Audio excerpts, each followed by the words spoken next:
Ол оны кафеде кездестірді. Ол қара көзді нәзік қыз, жалғыз өзі көңілсіз отырды. Арасында есіктен кірген адамдарға немқұрайлы қарап, біресе қасындағы ұялы телефонына қарап, басын төмен түсіреді. Ал ол болса шымыр денелі, қой көзді, сымбатты жігіт. Ол бір кезде қыздың үстелінің жанына келді. Бұл жас жігіттің аты Мақсұт еді.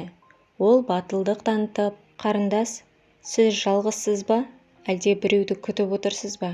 деді. «Иә, мен құрбымды күтіп отырмын, бірақ ол келмейтін сияқты», деп жауап берді Алтын күлімсіреп. Алтын күйеуімен алғаш рет қалай кездескенін есіне алды. Оның құрбысы Жарқынайдың сол күні жұмысы көп болып, Алтынға келе алмайтыны туралы хабарлама жазды. Жас жігіт полиция қызметкері болып жұмыс істеді. Ол қыздың көңілін қалай табу керек екенін білмесе де, бірақ өте шынайы болды. Бастапқыда тіпті олардың қызығушылықтары әртүрлі болған еді. Алтын музыка мектебінде фортепианодан сабақ беретін мұғалім болды. Қасындағы достары да, құрбылары да шығармашылықпен айналысатын адамдар. Олар ылғи өз қалаларындағы бірде-бір концертті немесе мәдени оқиғаны қалдырмай баратын. Бірақ Мақсұт табанды болды. Ал жас қыз әзірге өзінің жеке өмірін құруды жоспарламаса да, ол мүмкін, бұл менің тағдырым шығар, деп ойлады. Сондықтан Мақсұт оған тұрмысқа шығуды ұсынғанда, Алтын бірден келісті. Енді қара көзді талдырмаш сұлу қыз Мақсұтқа кешкі ас әзірлеп жатты. Ол бақытты еді. Күйеуі уәде еткеніндей оған қамқор болды. Оны барлық жағынан қолдауға тырысты. Бірақ соңғы бірнеше айда Алтын Мақсұттың жұмыстан, қабағынан қар жауып ашуланып келетінін байқай бастады. Ол не істерін білмеді. Күйеуі де үйде жұмыс туралы айтпауды жөн көрді. Ол жиі кезекшілікте қалып, кейде жұмыстың көптігін айтып, өте кеш келе бастады. «Кешір жаным, білесің бе, мен сені көрмесем сағынып кетемін. Сені қатты жақсы көремін. Маған сенші, қазір шынымен де жұмыс көп. Мені кешіресің бе?» деп ол оған қарап, шаршаған түрімен күлімсіреді. Содан соң Алтынды қатты құшақтап, бетінен сүйді. «Жаным, бүгінгі күнің қалай өтті?» деп олар кешке қарай әңгімелесті. Жас отбасы ата-аналарынан бөлек пәтерде тұрды. Олар оны бірнеше жыл бұрын ипотекаға сатып алған. Ақшасын әлі төлеп жатыр. Бірақ Мақсұттың жалақысы өте жақсы болды. Пәтер ақысын төлеуге де ақша төлейді. Әсіресе қосымша кезекшілік атқарған кезде көбірек ақша алады. Ол жас әйеліне осыны сылтау етеді. Олардың тергеу бөлімі бір ай бұрын адам өлімімен аяқталған жол апатына қатысты іспен айналысып жатыр. Қала әкімінің ұлы мас күйінде көлік айдап, 62 жастағы зейнеткер Мағрипа деген әйелді қағып кетті. Әйел апаттан кейін бірнеше сағаттан соң ауруханада алған жарақатының кесірінен қайтыс болды.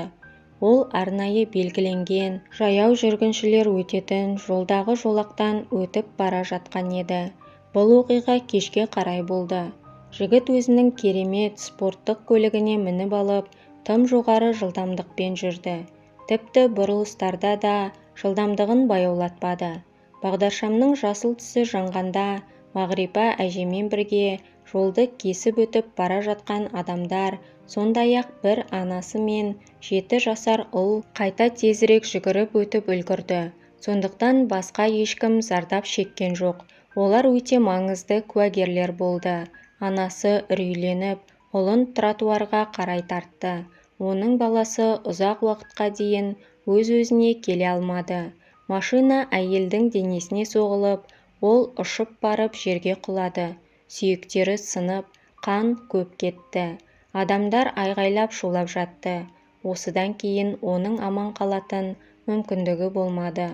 Соққы тым қатты болды. Құрметті тыңдарман, менің видеоларымды 74% адамдар каналға тіркелмей көреді екен.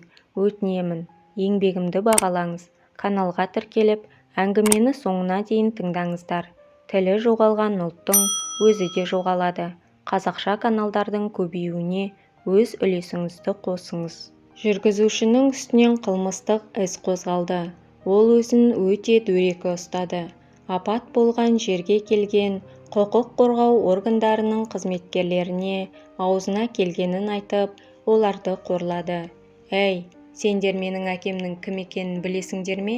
деп сұрады мас жігіт. Тіпті ол біразға дейін көліктен шығудан бас тартты.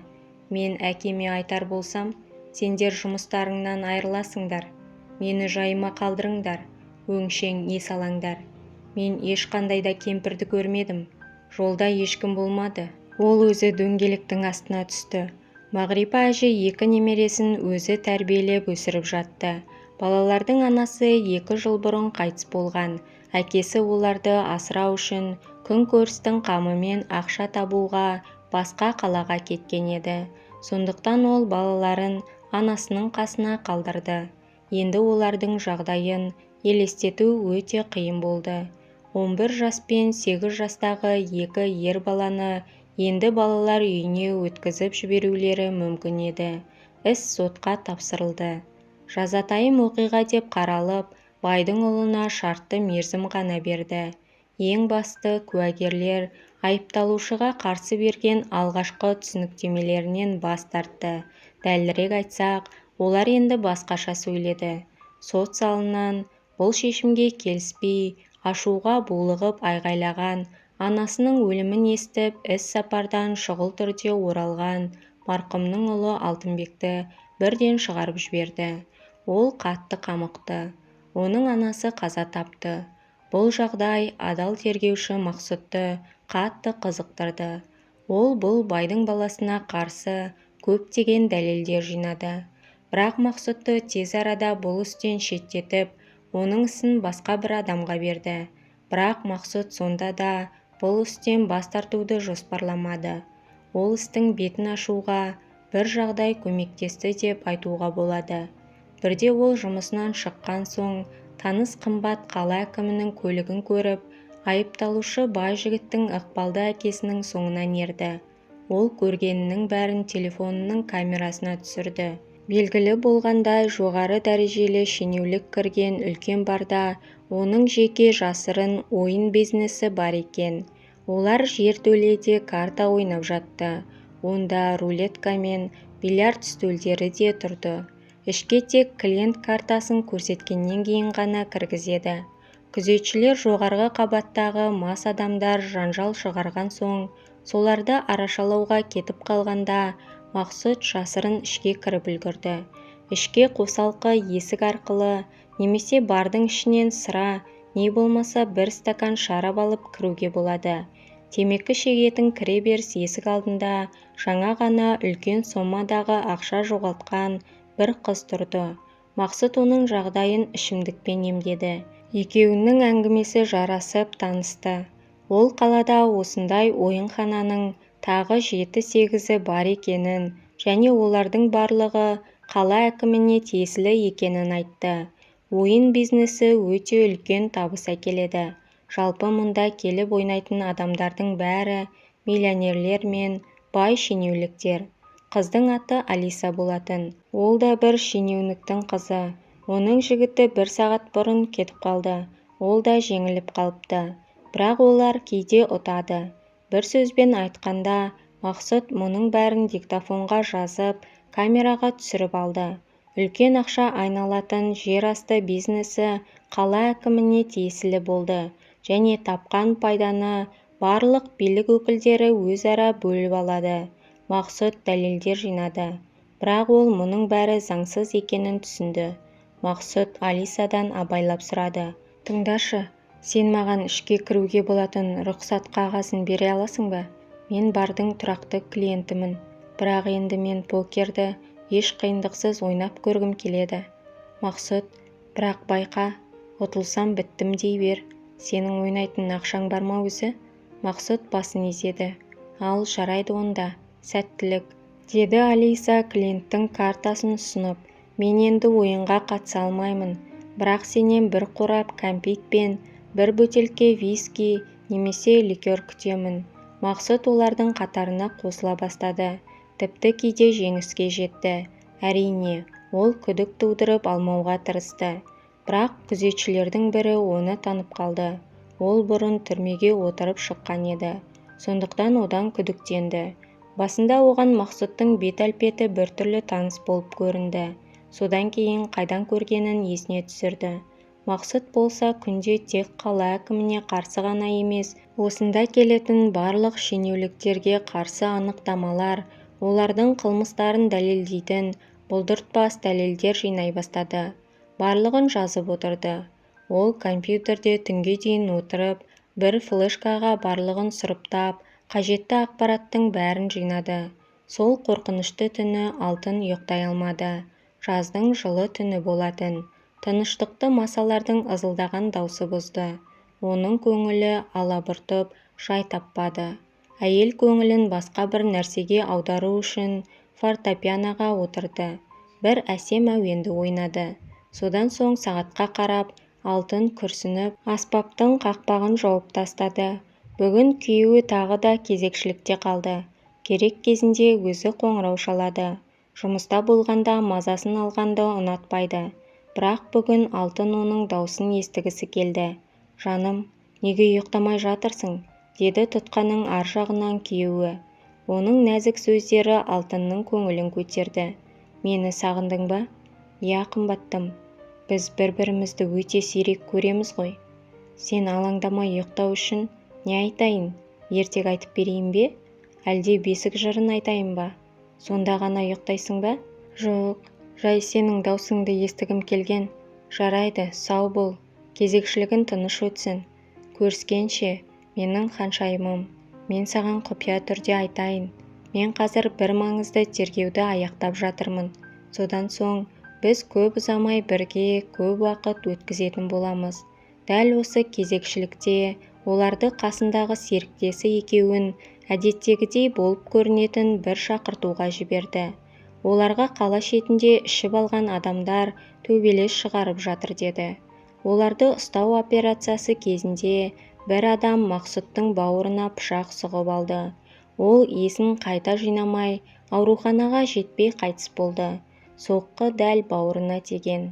Алтынға күйеуінің серіктесі қоңырау шалған кезде ол әлі ұйықтамаған еді. Ол жердің аяғының астынан сырғып бара жатқанын сезіп, есінен танып қала жаздады. Көзі үмітсіздіктің көз жасына толды. Ол таң атқанша әрең күтті. Мақсұтты жер қойнына тапсырды. Оның бәрі оның есінде дұрыс қалмады. Алтынның көз алды тұманданғандай жүрді. Дәлірек айтсақ, ол көп жылады. Оның әлсіз денесін жанашыр туыстары қолтығынан демеп алып жүрді. Ол жерлеу рәсімінен кейінгі күні жүрек талмасымен ауруханаға түскен Мақсұттың анасына, науқас қайын енесіне қамқор боламын деп, әлі өз-өзіне келе алмады. Ол ауруханаға тамақ апарып, үйіне оралған соң, есікті жапқан бойда жылап қалмас үшін фортепианоның қақпағын ашып, пернелерді әрең түртіп бір әуенді ойнады. Алтын өзін қоярға жер таппады. Содан соң көңілін басқа жаққа аударып, тынышталу үшін күйеуі Мақсұттың заттарын жинай бастады. Бір кезде ол марқұм күйеуінің курткасының ішкі қалталарының бірінен бір жақсылап оралған нәрсе тауып алды. Ішінде флешка болды. Оның ішінде бір маңызды ақпарат бар болар деп, Алтын күйеуінің компьютеріне отырды. Алтын өз көзіне өзі сене алмады. Барлығы жол апатынан кейін басталған.